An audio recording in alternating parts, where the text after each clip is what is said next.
আসসালামু আলাইকুম, শুভেচ্ছা নিন সুপ্রিয় দর্শক বন্ধুরা ও প্রিয় কৃষক ভাইরা। কেমন আছেন আপনারা সবাই?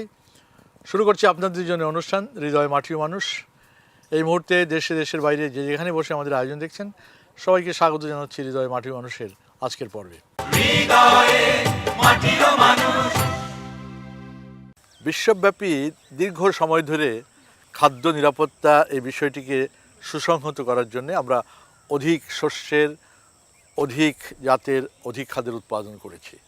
এতে করে মাটি তার যে গুণাগুণ, জৈবিক গুণাগুণ, সেটাকে একেবারে হারিয়ে ফেলেছে, নষ্ট করে। বিশেষ করে বাংলাদেশের ক্ষেত্রে এটা তো খুবই ভয়ঙ্কর একটা বিষয় এসে দাঁড়িয়েছে। উন্নত বিশ্বের তুলনায় আমাদের অবস্থা খুবই খারাপ।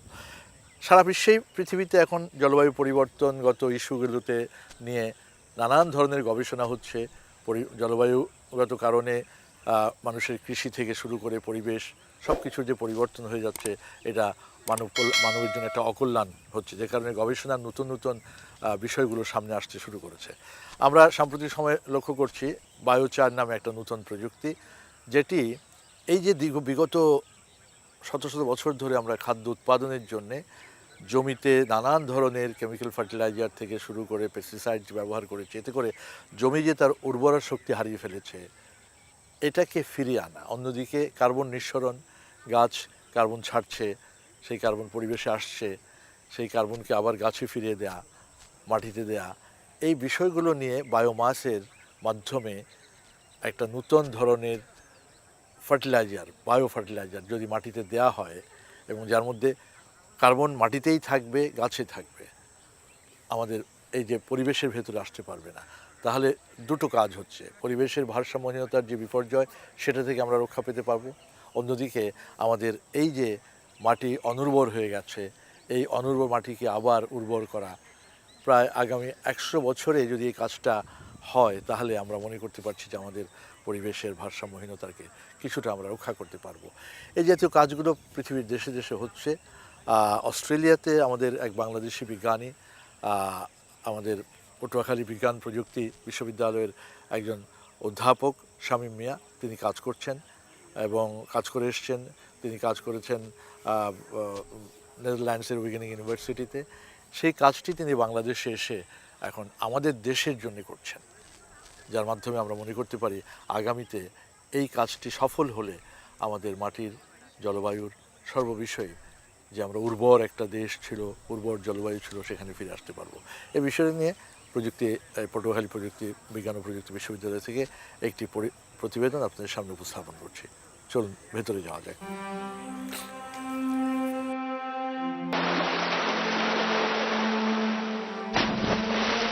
প্রতিনিয়তই মানুষ টের পাচ্ছে জলবায়ু পরিবর্তনের প্রভাব।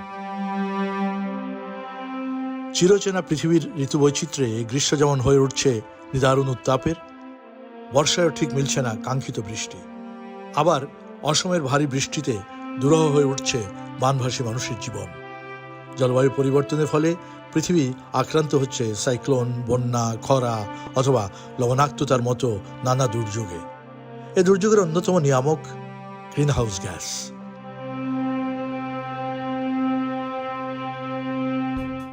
গ্রিনহাউস গ্যাস তাপ ধরে রাখার কারণে পৃথিবীতে আপতিত সূর্যরশ্মি যে তাপ উৎপন্ন করে, তা পৃথিবীর বাইরে যেতে পারে না। ফলে পৃথিবীর তাপমাত্রা ক্রমেই বেড়েই চলেছে। বিজ্ঞানীরা বলছেন, পৃথিবীর পরিবেশে বাতাসে কার্বনের পরিমাণ 750 বিলিয়ন টন, আর মাটিতে তার দ্বিগুণ, অর্থাৎ 1500 বিলিয়ন টন। কিন্তু হাজার হাজার বছর ধরে বনভূমি উজাড় আর কৃষি কাজের ফলে কার্বন নিঃসরণে প্রায় 500 বিলিয়ন কার্বন মাটি থেকে বায়ুতে ফিরে এসছে। ফলে আজকের জলবায়ু পরিবর্তনের পেছনে রয়েছে এর প্রত্যক্ষ প্রভাব।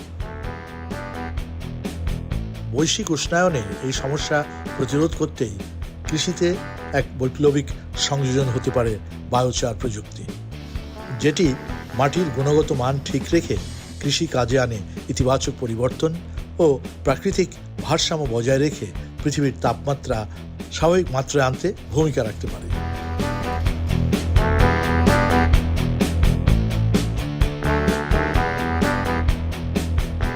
পটুয়াখালী বিজ্ঞান ও প্রযুক্তি বিশ্ববিদ্যালয়ের এই কৃষিতত্ত্ব বিভাগে চলছে বায়োচার নিয়ে গবেষণা। অধ্যাপক ডক্টর শামীম মিয়ার নেতৃত্বে একদল শিক্ষার্থী কাজ করছে বায়োচার নিয়ে। অধ্যাপক শামীম মিয়া দীর্ঘদিন ধরেই বায়োচার নিয়ে গবেষণা করছেন। নেদারল্যান্ডসের ওয়েগেনিং ইউনিভার্সিটিতে মাস্টার্স ও অস্ট্রেলিয়া সিডনি ইউনিভার্সিটিতে পিএইচডি করার সময় থেকে বায়োচার নিয়ে গবেষণার কাজে যুক্ত। তিনি আমাদের বিষয়টিকে সহজভাবে ব্যাখ্যা করলেন। আমাদের এই সময়ের সবচেয়ে বড় চ্যালেঞ্জ হলো জলবায়ু পরিবর্তন। আর জলবায়ু পরিবর্তনের প্রধান কারণ হলো আমরা বেশি করে কার্বন ডাইঅক্সাইড নিঃসরণ করছি। তো এটার কার্বন ডাইঅক্সাইডের কনসেন্ট্রেশন বা আপনার ঘনত্ব বাতাসে বেশি, সেটাকে আমাদেরকে ওইখান থেকে সরাইতে হবে। তো সরানোর জন্য অনেকগুলো প্রক্রিয়া আছে। একটা প্রক্রিয়া হলো আমরা বলে থাকি বেশি করে গাছ লাগাই। গাছ লাগানো হলে বাতাস থেকে কার্বন ডাইঅক্সাইড গাছটা নিয়ে ওইখানে কনসেন্ট্রেশন কমাবে। কিন্তু 2007 সালে কর্নেল ইউনিভার্সিটির প্রফেসর ইহনাস লেইম্যান উনি একটা আর্টিকেল প্রকাশ করেছেন। সেখানে সে প্রমাণ করেছেন দেখিয়েছেন যে গাছ যদি লাগানো হয় তাহলে একটা নির্দিষ্ট সময় পরে যে পরিমাণ সে কার্বন ডাইঅক্সাইড বাতাস থেকে নেয় তার সমপরিমাণ সে ছেড়ে দেয়। তার অর্থ হলো এই যে আপনার গাছ লাগানোর ফলে একটা সময় পরে আর বাতাস থেকে আর কার্বন ডাইঅক্সাইড যাবে না এবং ক্লাইমেট চেঞ্জের যে সমস্যা সেটা আসলে দূর করা সম্ভব না। তার একই আর্টিকেলে উনি আপনার অন্য একটা পদ্ধতির কথা বলেছেন। সেটা হলো যে আমরা নর্মালি যে সকল জৈব পদার্থ জমিতে দেই সেটা ওইভাবে না দিয়ে এটাকে পরিবর্তন করে যদি আমরা দেই, অর্থাৎ আপনার এটাকে এলিফেটিক অর্থাৎ এলিফেটিক কার্বনকে অ্যারোমেটিক কার্বনে রূপান্তর করে দেই, তাহলে সেটা মাটিতে অনেক বছর স্থায়ী হয়। আমরা যদি অক্সিজেনের অনুপস্থিতিতে আমরা যে কোনো জৈব পদার্থকে তাপ দেই তাহলে আমরা বায়োচার পাই। আর আমরা যদি অক্সিজেনের উপস্থিতিতে তাপ দিই তাহলে এটা পুরো ছাই হয়ে যায়। যেমন আপনি এখানে দেখতে পাচ্ছেন, এটা হলো সেই বায়োচার। দেখতে একেবারেই কালো হবে এবং কার্বনের পরিমাণ অত্যন্ত বেশি। এটার মধ্যে কার্বনের পরিমাণ 65%। এবং এই কার্বন বেশি থাকার ফলে কি এটা রং কালো কার্বনের। দর্শক, অধ্যাপক শামীমের বক্তব্যটিকে সচিত্র ব্যাখ্যা করলে বায়োচার সম্পর্কে আমরা একটি ধারণা পেতে পারি। গ্রিনহাউস গ্যাসের অন্যতম উপাদান কার্বন ডাই অক্সাইড গ্যাস। একসময় ধারণা করা হতো বেশি করে গাছ লাগালে গাছ বায়ু থেকে কার্বন ডাই অক্সাইড শোষণ করে দেবে।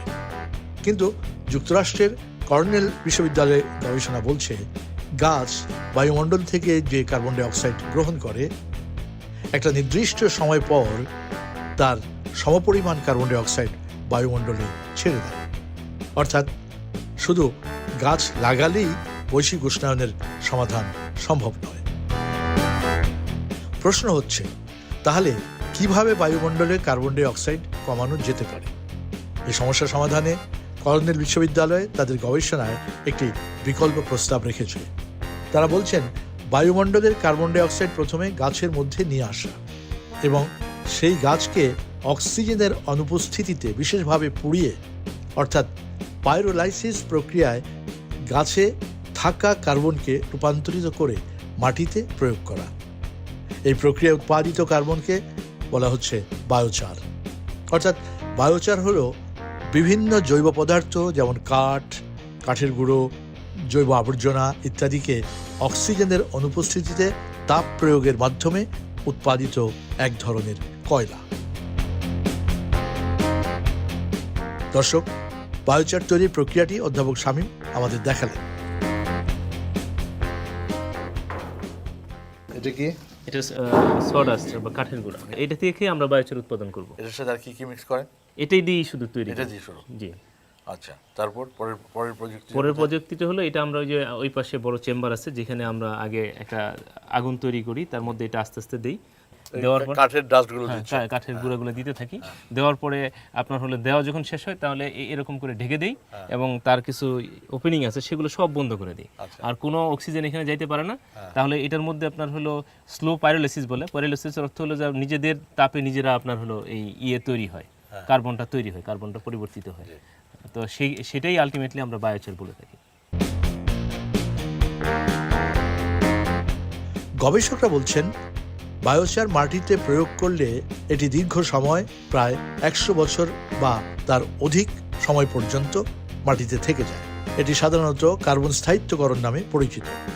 এই প্রক্রিয়ার মাধ্যমে বায়ুমণ্ডলে কার্বনকে দীর্ঘ সময়ের জন্য মাটিতে স্থায়ীকরণ করে জলবায়ু পরিবর্তন রোধ সম্ভব। এই কালো যেই পদার্থ যেটাকে আমরা বায়োচার বলি, এটা যদি আমরা জমিতে দেই তার অনেকগুলো আপনার বৈশিষ্ট্য আছে এর মধ্যে একটা বৈশিষ্ট্য হলো যে এই কার্বনগুলো মাটিতে অনেক বছর স্থায়ী। কিছু কিছু গবেষণায় দেখা গেছে এটা 1000 বছর স্থায়ী, অন্তত 100 বছর তো স্থায়ী, এরকম শত শত স্টাডি আছে।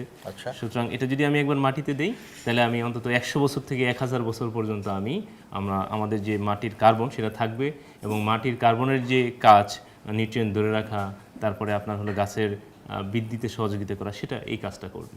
বাতাসে যে কার্বনটা সেটা ছিল থাকছে না। সেটা আর থাকছে না, সেটার 100 পরিমাণ কমে যাচ্ছে। হ্যাঁ 1000 বছর পর্যন্ত আমি মাটিতে এটা রেখে একটা দিচ্ছি। সাইকেল। এটা একটা সাইকেল, এবং যেটাকে আমরা বলতেছি কার্বন স্থায়ীকরণ, মাটিতে কার্বন স্থায়ীকরণ বা কার্বন সিকোয়েস্ট্রেশন মানে বলে থাকি। আমাদের অ্যাটমসফিয়ার থেকে কার্বনটাকে নিয়ে মাটিতে মাটিতে স্থায়ী করে দিচ্ছি। তা আমরা অধিক খাদ্য উৎপাদনের জন্য প্রচুর জ্বালানি, প্রচুর কার্বন নিঃসরণ করেছি। দ্বিতীয় কথা, মাটিকে অনেক অনুর্বর করেছি, মাইক্রোনিউট্রিয়েন্ট নষ্ট করেছি মাটিতে, তাই না? Chemical fertiliser, pesticides. এই কার্বনের ফলে মাটি যে এতদিনে যে ক্ষতিটা মাটির হয়ে গেছে, তার জৈব উপাদান কমে গেছে, এটা কি আবার এটা দেওয়ার ফলে আবার ফিরে আসবে? স্যার এখানে একটা গুরুত্বপূর্ণ জিনিস, যেটা বাংলাদেশের কৃষির জন্য সবচেয়ে বড় চ্যালেঞ্জ হলো আমাদের মাটিতে জৈব পদার্থের পরিমাণ কম, নাই বললেই চলে। এখন আপনি এটা যদি একবার দেন তাহলে 100 বছর পর্যন্ত আপনি এটা অন্তত সার্ভিস পাচ্ছেন।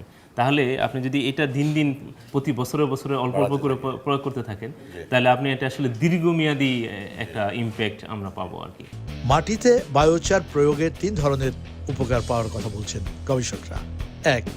মাটির গুণাগুণ বৃদ্ধির ফলে ফসলের উৎপাদন বাড়ানো যায় শতকরা 10 থেকে 15 ভাগ। 2. সারের অপচয় রোধ করা যায় শতকরা 40 থেকে 60 ভাগ, এতে উৎপাদন খরচ কমে যায়। 3. জলবায়ু পরিবর্তনের নিয়ামক গ্রিনহাউস গ্যাসের নিঃসরণ কমানো সম্ভব হয়। বায়োচার লবণাক্ততার উপর কতটুকু প্রভাব ফেলে তা নিয়ে গবেষণা করছেন কৃষিতত্ত্ব বিভাগের স্নাতকোত্তর শিক্ষার্থী মেহেদী হাসান মিঠু। এই স্টাডিটা আমাদের দক্ষিণবঙ্গের যে পরিবেশ সেই চিন্তা করেই আমাদের শুরু করা। দক্ষিণবঙ্গে আমরা একটা বিষয়ে সকলেই খেয়াল করি যে লবণাক্ততার সমস্যা। আর যদি ডালের চিন্তা করেন, মুগ ডাল, এগুলো দক্ষিণবঙ্গেই সবচেয়ে বেশি হয়। আমরা যেন আমাদের মুগ ডালের উপরে লবণাক্ততার প্রভাব কমিয়ে আনতে পারি, সেজন্য আমরা একটা নতুন ধরনের পরীক্ষার চিন্তা করি, যেন বায়োচার যে প্রযুক্তিটা আছে সেটা ব্যবহারের মাধ্যমে লবণাক্ততার প্রভাব কমানো যায় কিনা, সেই প্রযুক্তিদের আমরা এখানে নিয়ে এসেছি। এখানে আমরা 3 ধরনের বায়োচার ব্যবহার করছি। এটা যে দেখতে পাচ্ছেন, এটা একদম ফ্রেশ বায়োচার। ফ্রেশ বায়োচার আমরা এখানে মাটির সাথে মিশিয়ে এই প্লটটি তৈরি করেছিলাম, কেন জানার জন্য যে ফ্রেশ বায়োচারে এর কোনো প্রভাব আছে কিনা, মানে লবণাক্ততার প্রভাব আছে কিনা। তারপর এগুলি সবই মুগ ডাল গাছ। হ্যাঁ, সবগুলো মুগ ডাল গাছ। আচ্ছা, তারপরে যেটা আছে সেটা আমরা বলবো যে বায়োলজিক্যালি অক্সিডাইজ বায়োচার। আর সর্বশেষে যেটা আছে এটা হচ্ছিল কেমিক্যালি অক্সিডাইজ বায়োচার, মানে রাসায়নিকভাবে আমরা বায়োচারের কিছু গুণাগুণ পরিবর্তন করার মাধ্যমে এই জায়গায় যে নতুন একটা বায়োচার পেয়েছি সেটা আমরা এই মাটিতে ব্যবহার করছি। মানে আমরা চেষ্টা করতেছি বিভিন্ন ধরনের লবণাক্ততার চাপ প্রয়োগ করার ফলে কোনটার পারফরমেন্স ভালো হয় সেটা পরিলক্ষণ করার জন্য। এটা হচ্ছে মাঝারি পদ্ধতির, মাঝারি রকমের লবণ এখানে প্রয়োগ করা হয়েছে। মাঝারি রকমের লবণ আমরা বৈজ্ঞানিকভাবে 8 DSM বলে থাকি, 8 ডেসিসিমেন্স পার মিটার। কিন্তু আমরা জানি এই ধরনের লবণে সাধারণত গাছ তার জীবনকাল অতিবাহিত করতে পারে না। কিন্তু আমরা দেখতে পাচ্ছি এই জায়গায় মোটামুটি বায়োচার যেখানে আমরা ব্যবহার করছি এই সবগুলোতেই অলরেডি গাছ কিন্তু দেখেন জীবিত আছে। তার মানে কি আমি বুঝবো যে যেহেতু বায়োচার এখানে ব্যবহার করেছেন সেই কারণে গাছটা এখনো টিকে আছে, এটার স্ট্রেন্থ এখনো অক্ষুণ্ণ আছে? অবশ্যই অবশ্যই। সেলটল ভ্যারাইটির ধানও তো হয়। জি, ধানই করছেন আপনারা? এখনো করি নাই। পটুয়াখালী বিজ্ঞান ও প্রযুক্তি বিশ্ববিদ্যালয়ে মালয়েশিয়ার একটি প্রকল্প নিয়ে কাজ করছেন হাসিব মোহাম্মদ তুষার, তার সঙ্গেও কথা হলো আমাদের। মালয়েশিয়াতে মেজর সয়েলই হচ্ছে অ্যাসিডিক সয়েল।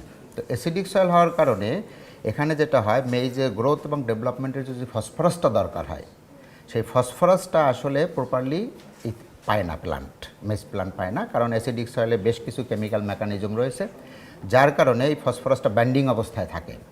তো আমরা যেটা করতেছি, বায়োচারকে অ্যাপ্লাই করিয়া আমরা এই ফসফরাসটাকে প্লান্টের জন্য অ্যাভেলেবেল করার জন্য আমরা কাজ করছি, যে কীভাবে এটাকে প্লান্টের জন্য অ্যাভেলেবেল করতে পারি।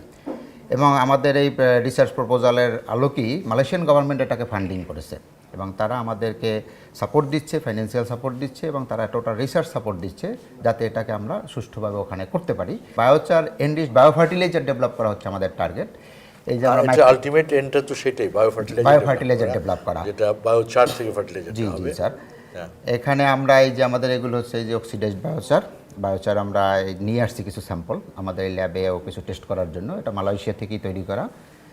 এটা হচ্ছে রাইস হাগস বায়োচার, যেমন ধানের চিটা থেকে এই মালয়েশিয়ান ধানের চিটা। মালয়েশিয়ার ধানের চিটা থেকে এই বায়োচারটা তৈরি করা হয়েছে। আপনার রিসার্চের কোন পর্যায়ে আছে এখন? আমি রিসার্চের অলরেডি আমার 2টো এক্সপেরিমেন্ট শেষ হয়েছে, আমরা মিড পর্যায়ে এখন, মিড লেভেলে।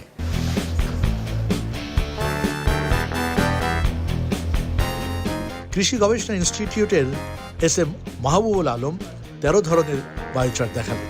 এই ফ্রেশ বায়োচার থেকে আমরা যখন এই প্লেটটা বানাইছি, এটা যখন বায়োচার প্লেট, সেখানে আমরা প্রথমে 10-13টা কম্বিনেশন নিয়েছিলাম স্যার, কোনটা থেকে আমার প্লেটটা ভালো হয় সেটা জানার জন্য। সেক্ষেত্রে আমাদের যে দেখা গেছে স্যার, এটা হচ্ছে ক্লে, আমাদের যেটা মাটি স্যার, এটা আমাদের যে মাটিটা ক্লে মাটি সেটা, এবং বেন্টোনাইট, এটা হলো একটা অ্যাডিটিভ। কিন্তু স্যার এখানে আমরা ব্যবহার করে নিয়ে জন্য, কারণ এখানে অনেক এটা কস্টলি, এটা যদি আমরা কৃষকের মাঠে দিই সেটা এটার দামটা বেশি পড়বে স্যার। সেই ক্ষেত্রে আমরা ক্লে ব্যবহার করছি, ক্লে দিয়ে এগুলো সব তৈরি করা আছে। ক্লের কম্বিনেশন এখানে ক্লে, ইউরিয়া অ্যান্ড বায়োচার, 3টা বায়োচারটা আমরা ব্লেন্ডিং করছি। ব্লেন্ডিং করার পরে একটা রেশিও ফলো করে সেই রেশিও অনুসারে আমরা স্যার এই প্লেটটা বানিয়েছি। আর এখানে স্যার দেখতে পাচ্ছেন এটা হচ্ছে বায়োচার কোটেড। এই যে বায়োচার মানে ইউরিয়া আছে, ইউরিয়ার সাথে আমরা বায়োচার রেশিও ফলো করে সেখানে আমরা একটা ডাবের মধ্যে বায়োচার ইউরিয়া অয়েল স্টার্স আমরা এই মিশে আমরা এই বায়োচার কোটেড ইউরিয়া এটা তৈরি করছি স্যার। এখানে আমাদের 10 ধরনের কম্বিনেশন ফলো করা হয়েছে। তার মধ্যে স্যার এখানে দেওয়া আছে, এটা হচ্ছে বায়োচার ইউরিয়া অয়েল স্টার্স, এটা ডাবল লেয়ার স্যার। এই যে লিকুইড নাকি এটা? না স্যার, এটা হলো ইউরিয়া, আমাদের যে গ্রানুল ইউরিয়া আছে তার মধ্যে আমরা স্যার কোটেড তৈরি করছি, urea coated urea, biochar coated urea. এই স্যার এটার সাথে এগুলোর তফাৎ কি? স্যার তফাৎ হলো কি, আমরা বিভিন্ন ফর্মে ছলে দেবো, ছলে দেওয়ার কোন ফর্মটাতে আমাদের নিউট্রিয়েন্টটা এখানে বেশিক্ষণ থাকে বা মেশিনটা বেশি গাছ গ্রহণ করতে পারে সেটা আমরা এক্সপেরিমেন্ট করতে অলরেডি স্যার মাঠে আমাদের এক্সপেরিমেন্ট সেট করা আছে। মাঠে নিয়ে গেছে, মাঠেতে সেখানে আমাদের রাইসের উপর করা হচ্ছে স্যার। অলরেডি সেটা আমাদের কিছু পার্থক্য ভিজিবল দেখা যাচ্ছে, সেখানে আমাদের পার্থক্য আছে। এগুলো সাকসেসফুল হলে বাণিজ্যিকভাবে যখন কৃষক পাবে সেটার রূপ কি এরকম হবে? জি স্যার, যখন বাণিজ্যিকভাবে পাবে স্যার এটার উপর হবে পিলেট আকারে। দর্শক, বর্তমান বৈশ্বিক পরিস্থিতিতে পৃথিবী জুড়েই সার সংকট। গবেষকরা নানাভাবে চেষ্টা করে যাচ্ছেন রাসায়নিক সারের ব্যবহার কমিয়ে আনার পাশাপাশি এর অপচয় রোধ করতে। বায়োচারের মাধ্যমে সারের ব্যবহার মাত্রা কমিয়ে আনার গবেষণাও চলছে এখানে।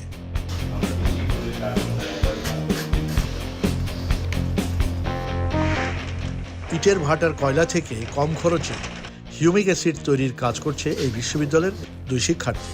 যে র ম্যাটেরিয়ালস কয়লা, যেটা মূলত ইটের ভাটায় আমরা ব্যবহার করে থাকি জ্বালানি হিসেবে, এটা থেকে আমরা কিভাবে খুব সহজ পদ্ধতিতে হিউমিক অ্যাসিড উৎপাদন করতে পারি।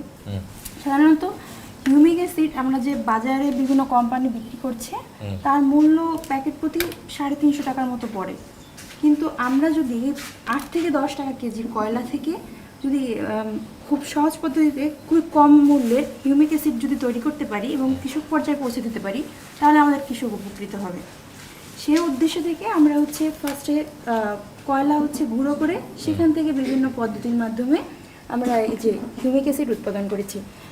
ভিতরে যে সিলিব্রেশন হয়েছে এটা হচ্ছে হিউমিক অ্যাসিড এবং উপরে যেটা আছে এটা হচ্ছে ফালভিক অ্যাসিড আমাদের। Fulvic acid. আর স্যার এর গুরুত্ব এত পরিমাণে, মানে স্যার চারা গাছে যদি আমরা দিই, চারা গাছের মানে বৃদ্ধিটা খুবই দ্রুত হয়। ধরার সময় আমরা যদি এই হিউমিক অ্যাসিডের গুঁড়োটা আমরা যদি ব্যবহার করি, সেক্ষেত্রে দেখা যাবে যে আর্দ্রতাটা, ময়েশ্চারটা খুব সহজে ধরে রাখতে সহায়তা করে। এছাড়া যে নিউট্রিয়েন্টগুলো আছে, নিউট্রিয়েন্টগুলো আপটেকে, মানে নিউট্রিয়েন্টগুলো যাতে চারা গাছের মধ্যে খুব সুন্দরভাবে পরিশোষণে সহায়তা করতেও এই হিউমিক অ্যাসিডটা খুবই স্যার গুরুত্বপূর্ণ ভূমিকা পালন করছে।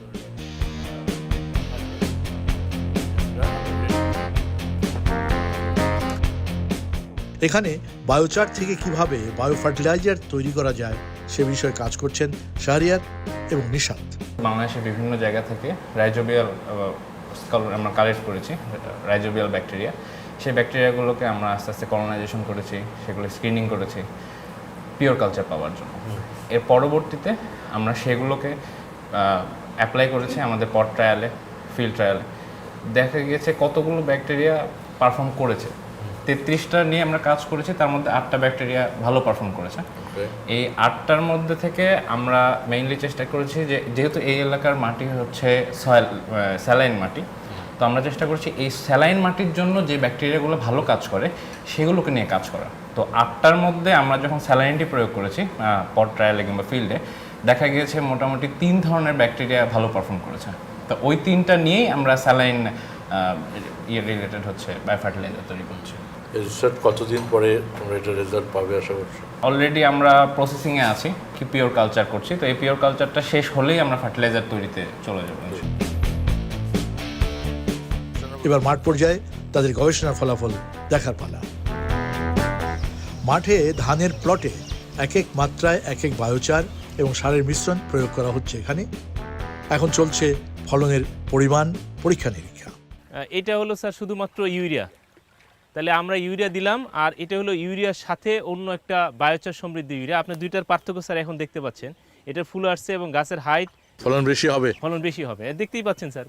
ওটাতে তো গাছই গজায়নি, গাছও গজায় না, এবং টিলার সংখ্যা দেখতে পারি আমরা, টিলার সংখ্যা তো গুনতে পারি কয়টা টিলার হয়েছে এখানে, বিভিন্ন ভাবে দিয়ে, বিভিন্ন ডোজে দিয়ে, বিভিন্ন দিয়ে তারপরে আমরা করতেছি। এবং এর মধ্যে সবচেয়ে ভালো পারফর্ম করছে মনে হয় biologically activate biochar, chemically oxidate biochar, আর এইটা আপনার ডুব বায়োচার, আয়রন অ্যালুমিনিয়াম ম্যাগনেসিয়াম ডুব, এই যে এটা ভালো পারফর্ম করছে, এটা ভালো পারফর্ম করছে। এগুলো আসলে দেখতে ওদের চেয়েও ভালো এই দুইটা।